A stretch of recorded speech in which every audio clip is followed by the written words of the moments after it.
राम राम भाइयों, मैं आपका भाई अनिल सोलंकी। मेरा यूट्यूब मंच लाउड जाट वॉइस में आप सबका स्वागत है। भाइयों, कुछ जड़े भूखे लोग मेरे हर एक वीडियो में आके इस टाइप के कमेंट करे हैं। बोला जब हम मुगला तो लड़ रहे थे, जब तुम के करो थे, तम मतलब जाट कित बढ़ रहे थे। तो आज का वीडियो भाई उनने कहा, उनकी बात का जवाब देना ही बना रहा हूँ मैं। रोज़ रोज़ तो मेरे बस की भौंकना नहीं, और बार बार भाई छेड़खानी करोगे ना, आंगली तोड़ोगे तो किसी दिन मैं सारी हिस्ट्री की पोल खोल दूंगा। मैं बहुत उल्टी खोपड़ी का मानस हूँ, और मैंने ये बात ने तम भी समझो, इतिहास की भी पूरी नॉलेज है, इसलिए खाम खा ये आंगली तोड़नी बंद कर दो। हाँ, थारी इस बात का जवाब आज के वीडियो में मैं दे दूंगा कि जब हम मुगलां तो लड़े थे तो तम किस जा रहे थे। अब तम किसे मुगलां तो लड़ो थे, यो तो इतिहास बताए दे है। सब ने मेरा इतिहास सब ने पढ़ रखा है। अगर इसे लड़नियाँ होते तो फिर यो देश गुलाम में ना होता। बाकी हम के कर रहे थे वो आज के वीडियो में मैं बता दूंगा, सुन लियो। और फिर बार बार ये उल्टे सुलटे कमेंट करोगे तो फिर मैं भी उल्टे सुलटे वीडियो बनाऊंगा। मैं आज तुमने एक इसे जाट योद्धा की कहानी सुनाऊंगा, जिसने अकबर की कब्र खोद कर उसकी हड्डी आग में झोंक दी थी। यानी उनका हिंदू रीति रिवाज तय क्रियाक्रम कर दिया था, श्राद्ध कर दिया अकबर का। और ये जो घटना हुई ना, ये किसे अरे गहरे नत्थू खैरे के राज में नहीं, औरंगजेब के राज में हुई थी। औरंगजेब का परदादा था अकबर। औरंगजेब जी की फूक में घास जलाया करती ना जी का, अटक तक अटक कर कश्मीर तक कन्याकुमारी तक राज था, उड़े तक गजनी तक राज था औरंगजेब का। सियाचिन ग्लेशियर भी औरंगजेब के राज में था। 80 लाख वर्ग किलोमीटर उस औरंगजेब के राज में एक जाट योद्धा राजा राम जाट ने उसके परदादा की कब्र खोद कर उसकी हड्डी आग में जला दी थी। और जो उसका मकबरा था सिकंदरा, वो सिकंदरा लूट लिया था। कांसे के फाटक थे वे तोड़ कर ले गया, और सोने चांदी की जो नक्काशी कर रखी थी उन्हें भी तार ले गया। तो पूरी कहानी सुनाऊंगा, वीडियो में अंत तक बने रहियो। वीडियो ने ज़्यादा से ज़्यादा अपने ग्रुप में लाइक करियो, शेयर करियो और कमेंट करियो। और जो भाई वे चैनल से जुड़े हैं वो चैनल ने सब्सक्राइब ज़रूर कर दियो। वीडियो बहुत इंटरेस्टिंग होगा, ज्ञान भी बढ़ेगा, नॉलेज भी बढ़ेगी। और भाई सुनोगे तो कुछ ना कुछ सीखने भी मिलेगा। भाई अकबर की मौत हुई थी 27 अक्टूबर 1605 को। 63 साल की उम्र में अकबर मरा था। पेट की तकलीफ, तो पेट में कोई तकलीफ हो गई थी। तो उसके छोरे सलीम ने, जिन्हें जहांगीर भी कहते हैं, उसको दफनाया था आगरे तो 4 किलोमीटर दूर एक जगह है सा जी का नाम से सिकंदरा। सिकंदरा में मकबरा यो अकबर ने बनवाना शुरू कराया था। बाद में अकबर मर गया तो उस समय उगे छोरे जहांगीर एलियस सलीम ने उड़े दफनाया वो, और बड़ा सोने चांदी हीरे जवाहरात उसमें लगाए। उस मकबरे को बड़ा सजाया, क्योंकि भाई अकबर ताजीमो शान शहंशाह था ही देश का। मतलब हमारे देश की सीमा जो मैक्सिमम हुई ना, ज़्यादा से ज़्यादा जिन 3 राजाओं के टाइम में हुई, उनमें एक तो सम्राट अशोक, जो कि मौर्य वंश के सम्राट थे और ईसा से पहले हुए, एक अकबर और एक औरंगजेब। क्योंकि इन 3 राजाओं के टाइम में हमारे देश की सीमा बहुत लंबी चौड़ी थी। तो अकबर उसमें दफना दिया। लेकिन जब वो अकबर दफनाया गया, उनके छोरे सलीम ने इसको दफनाया, जो सलीम ने भी यह बात नहीं सोची होगी कि 83 साल बाद, जिस दिन दफनाया उसके 83 साल बाद कोई सा भी मानस पैदा हो जाएगा जो मेरे दादा की कब्र खोद के और उनकी हड्डियाँ ना आग में जला देगा। और यो टाइम आया भाई 1688 में, और इस कारनामे ने करने वाले मानस का नाम था राजा राम जाट।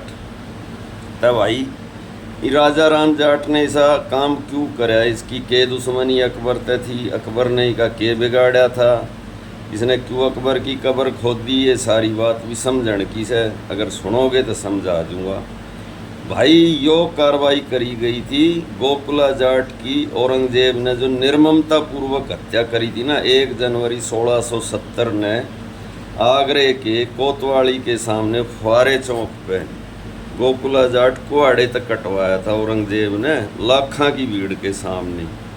तब तुम कहोगे कि भाई सा गोकुला जाट ने के काम कराया था। तो वो भी सुन लो भाई। गोकुला ने क्या कराया था और औरंगजेब ने वो क्यों कटवाया था कुहाड़े तर। गोकुला कौन था और राजा राम ने उसका बदला क्यों लिया। यह सारी कहानी एक दूसरे से लिंक है, यानी जॉइंट है भाई। बात इसी थी, जो औरंगजेब था ना, उसने ही देश पर 50 साल राज करे और 50 साल में तो 25 साल वो दक्षिण भारत में रहा। शिवाजी महाराज और मराठा के साथ उसकी लड़ाई चलती रही और मराठे के काबू में कदे आ जाते, कदे ना आते, कदे उसका हाथ ऊपर, कदे मराठा का हाथ ऊपर। इस तरीके से वो 25 साल तक मराठा की गैल अड़जा रहा लड़ाई में। उससे होया यो नुकसान यो होया कि उसके राज्य की अर्थव्यवस्था डगमगा गई, यानी कि बेरोजगारी और महंगाई बढ़ गई। यह बात जब औरंगजेब ने पता चल ली तो उसने ये हुक्म जारी कराया कि जितने भी ये किसान हैं उत्तर भारत के, खास तौर पर ब्रज क्षेत्र के, अड़ा अच्छी पैदावार होया करती, इन पे जजिया टैक्स लगा दे। जो जजिया टैक्स क्या होया करता कि या तो हिंदू बन जा, वो जितने हिंदू हैं वे सारे मुसलमान बन जाओ या टैक्स भरो। वो बात से न कहते चूल्हे मूत के मुसलमान बन, या कहावत से थी वो बात थी। और सारे जितने ब्रज में मथुरा में मंदिर थे उन मंदिरों ने तोड़न का आदेश भी जारी कर दिया। और मथुरा के अंदर एक छावनी थी, सादाबाद की छावनी, उसका फौजदार अब्दुल नबी नाम के कट्टर मुसलमान को फौजदार यानी कि उड़े का सेनापति नियुक्त कर दिया। तो अब्दुल नबी ने जब मंदिर ढाने शुरू कर दिए और किसानों में एक फरमान जारी कर दिया कि आज तक या तो धर्म बदल लो या फिर ये जजिया टैक्स भरने के लिए तैयार हो जाओ। तो एक गांव पड़े थे तिलपतगढ़ी, जो पड़े फरीदाबाद जिले की पलवल तहसील में, उसका सरदार था वो गोकुला जाट। तब भाई गोकुला जाट ने पंचायत बुला ली। एक सिहोरा गांव है अड़े फरीदाबाद जिले में, उड़ा पंचायत हो रही थी। 10,000 आदमी इकट्ठे हो रहे थे, सब दौरा हथियार थे, लाठी जेड़ी फरसे बल्लम भाले। तो वो गांव घेर लिया वो अब्दुल नबी ने, अपनी फौज ने घुड़सवार सेना ने लेकर आ गया। गांव चुगर जाते घेर के और बोला सारे किसान अपने आप ने हमारे हवाले कर दो, यानी सरेंडर कर दो। तो इस बात की तैयारी किसान पहले करके आए थे। उन्होंने उस अब्दुल नबी की सेना पे हमला कर दिया अपने देसी हथियार थे और वो सेना काट डाली और अब्दुल नबी की हत्या कर दी, जो उनका फौजदार था, सेनापति था। और मथुरा की छावनी में बढ़ गए, वो छावनी में आग लगा दी और वो छावनी भी लूट ली। तो ये सारी कहानी हुई। तो औरंगजेब ने जब यह बात पता चल ली कि ईसा विद्रोह हो गया, उत्तर भारत के जाटा ने तेरे खिलाफ ईसा विद्रोह कर दिया, तो वो दक्षिण के अभियान ने छोड़ के और खुद उत्तर में वापस आया। रहा कि उसने स्थिति का जायजा लिया कि ऐसा कौन माई का लाल पैदा हो गया औरंगजेब के राज में, जो छावनी में आग लगा दे, सेनापति ने मार दे। तो भाइयों ये बात है मई 1669 की, जो गोकुला जाट का विद्रोह होया था ना, जो मई 1669 में होया था। यो विद्रोह चल दिसंबर ताई। तो गोकुला जाट ने भी वो है रणनीति अपनाई जो कि उसने अपनाई थी शिवाजी महाराज ने, मार और भाग जा, लुक जा जंगला में। आखिरी में बात यह है कि औरंगजेब ने एक बहुत ताकतवर फौज भेजी और उसका सेनापति हसन अली नाम का एक फौजदार को नियुक्त कराया। और दिसंबर के आखिरी महीने में 3 दिन तक गोकुला की सेना का और हसन अली की सेना के बीच में युद्ध हुआ और 3 दिन बाद गोकुला गिरफ्तार हो गया। तो जब गोकुला गिरफ्तार हो गया तो उसको बताते हैं औरंगजेब के सामने आगरे में पेश करा गया। आगरे का जो कोतवाली चौक है ना, उड़ा फुआरा चौक बोल रहे हैं उन्हें। तय जब उसने न्यू कही औरंगजेब ने उस गोकुला तय कि बोल भाई इस्लाम धर्म कबूल करेगा तो तेरी सज़ा भी माफ़ हो जाएगी, तने बहुत ऊंचा ओहदा दे दूँगा अपनी फौज में। तो उस टाइम पे बताते हैं कि विजय कुमार पाल नाम के एक इतिहासकार है जिसने अपनी एक किताब लिखी थी इन्वेडर एंड हिडन फैक्ट। उसने यह बात लिखी है कि गोकुला जाट ने औरंगजेब का मजाक उड़ाया था। न्यू बोला उससे कि तू अपनी बेबे का ब्याह मेरे तक कर दे, मैं इस्लाम धर्म कबूल कर लूँगा। इस बात तो औरंगजेब एकदम तक भड़क गया, क्योंकि लाखों आदमियों के आगे यह बात कही थी। फिर औरंगजेब ने इशारा करके जल्लाद तक बोला कि टुकड़े टुकड़े कर दे। तो गोकुला जाट के रुके तब उदय सिंह के टुकड़े टुकड़े हाथ पांव गर्दन पेट सब अलग अलग कर दिए थे कुआड़े तक काट के। तो ये तो हुई गोकुला जाट की कहानी। औरंगजेब ने नू सोची, बोला चलो जाटा का विद्रोह दबा दिया मैंने। लेकिन 15 साल बाद में एक नया नायक पैदा हो गया जिसका नाम था राजा राम जाट। अब राजा राम जाट पा जाते हैं कि राजा राम जाट के चीज़ था। और राजा राम जाट ने मुगलों की नाक में दम क्यों कर और क्यों कर उसने उसकी कब्र खोद के औरंगजेब उसकी अकबर की और उसकी हड्डी जला दी थी।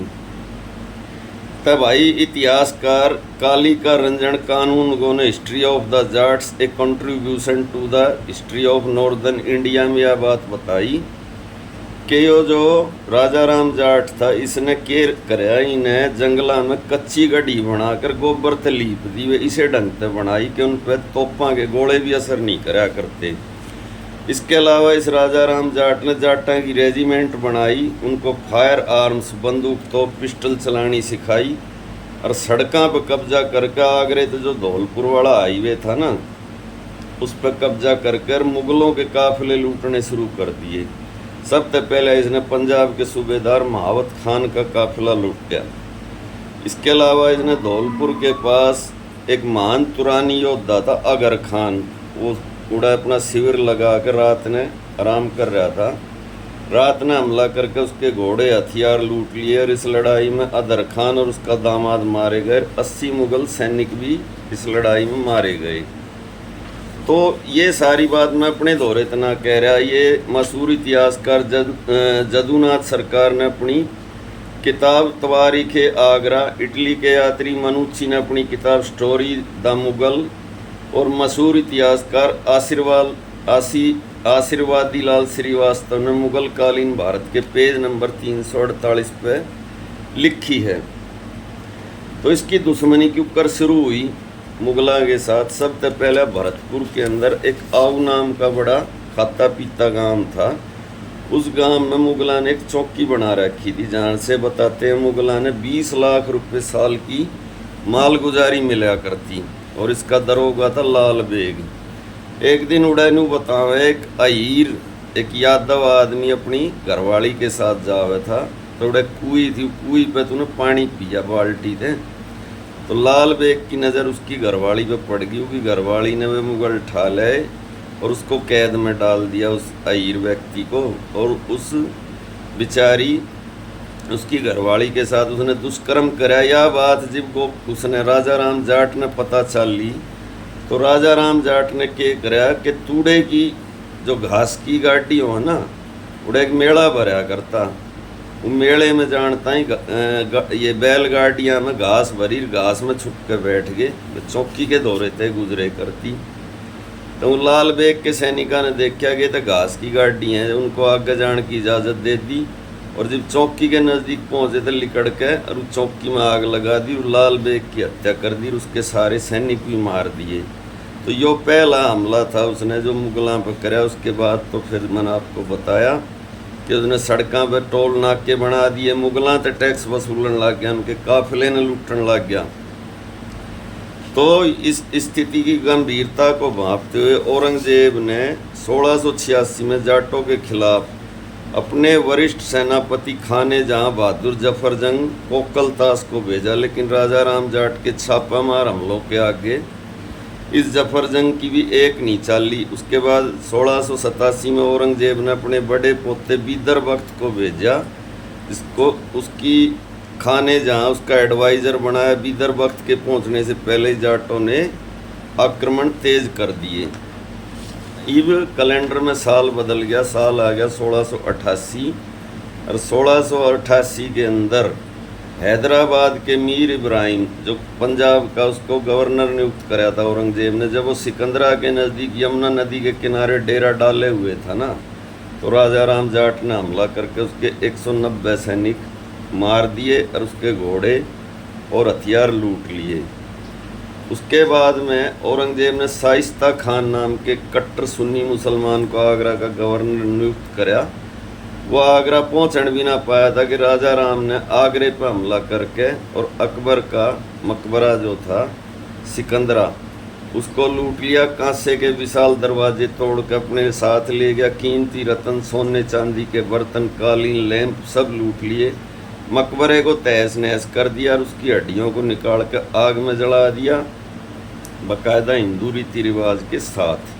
तो यो था राजा राम जाट का मुगलों से बदला, जो उसने गोकुला जाट की हत्या के 15 साल के बाद में लिया। ईब बात अड़ा है कि यो फिर राजा राम जाट मरया कैसे। राजा राम जाट मरया, शेखावत और चौहान राजपूतों के बीच में युद्ध हुआ, जमीन की लड़ाई थी। राजा राम जाट ने दिया चौहान राजपूतों का साथ और शेखावतों के साथ थे मेवात के मुगल फौजदार। इसको बैटल ऑफ बीजल कहा जाता है। 4 जुलाई 1688 को पेड़ के पीछे छुपे हुए एक मुगल बंदूकधारी ने राजा राम जाट की पीठ में गोली मार दी। इस प्रकार से 4 जुलाई 1688 को राजा राम जाट का स्वर्गवास हो गया। राजा राम जाट के मरने के बाद इसके छोटे भाई चूड़ामन जाट ने अपने हाथ में कमांड संभाली। और चूड़ामन जाट का इतिहास मैं आपने किसी और वीडियो में बताऊंगा। फिर चूड़ामन जाट के बाद में राजा बदन सिंह, जो चूड़ामन जाट का सगा भतीजा था, और राजा बदन सिंह के बाद महाराजा सूरजमल, जो बदन सिंह के बेटे थे। क्या कहानी से भाइयों अपने भरतपुर के राजघराने की शुरुआत की और लास्ट तक की कहानी आपने बताऊंगा। वीडियो कैसा लगा भाइयों कमेंट करके ज़रूर बताना। वीडियो को ज़्यादा से ज़्यादा अपने ग्रुप में शेयर करना, लाइक करना, कमेंट करना। जो भाई अभी मेरे चैनल से जुड़े हैं वे चैनल में सब्सक्राइब करो। भाइयों आपका दिन शुभ हो। मैं आपका भाई अनिल।